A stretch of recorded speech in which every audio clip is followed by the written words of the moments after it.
السلام عليكم ورحمة الله وبركاته. ازيكم يا حبايبي؟ ان شاء الله تكونوا بخير. النهارده هنعجن شوية عيش فلاح.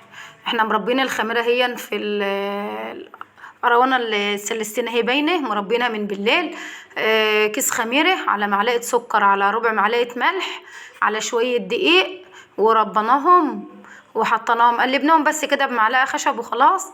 لما طلعت النهار وخمروا، عشان انتوا عارفين ان احنا في الشتاء والعجين بياخد وقت شوية على ما يخمر بيغيب، فاحنا كنا عايزين نفطر منه الصبح، فانا عامله الخميره على بيايت.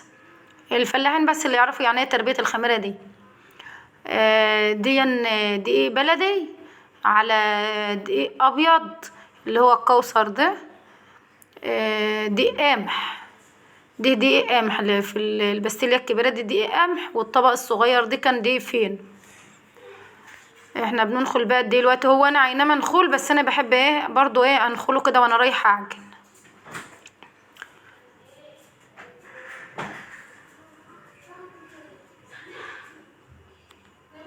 ما تنسوناش باللايك والاشتراك.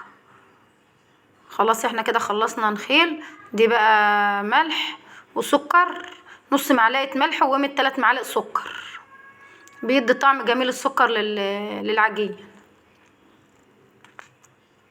دي لبن، هو له رايب وله حليب، يعني انا جيت افكه على البوتاجاز لقيته رايب دفيته بس. هو اللبن الرايب بيبقى جميل في العجين احلى من لبن الحليب. ادي احنا بنعجنها اهو.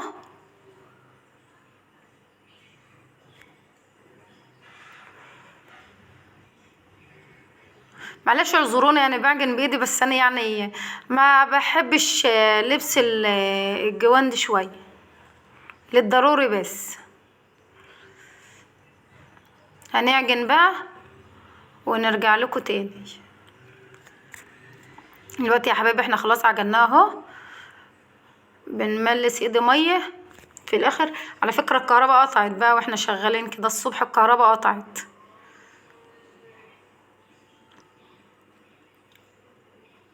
لازم نلت العجين حلو. صلوا على النبي في التعليقات وما تنسوناش اللايك بالاشتراك. خلاص هو كده خلاص اتعجن. هنغطيه بقى بكيس، دي كيس لبن بس هو الحجم الكبير وبنغطي بيه. وخلاص الحاجه بقى بتقرصه اهو. الكهرباء قطع، شوف الاضاءه وحشه قوي قوي.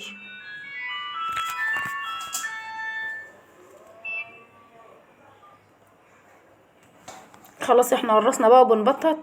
ادي العيش في الفرن اهو الغاز، لان الجو كان هوا ما كناش عارفين نخبز في الفرن العيش.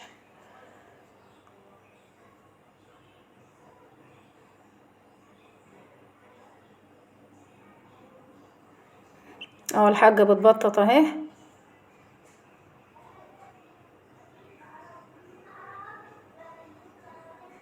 وانا بجر على المكنه قدام الفرن.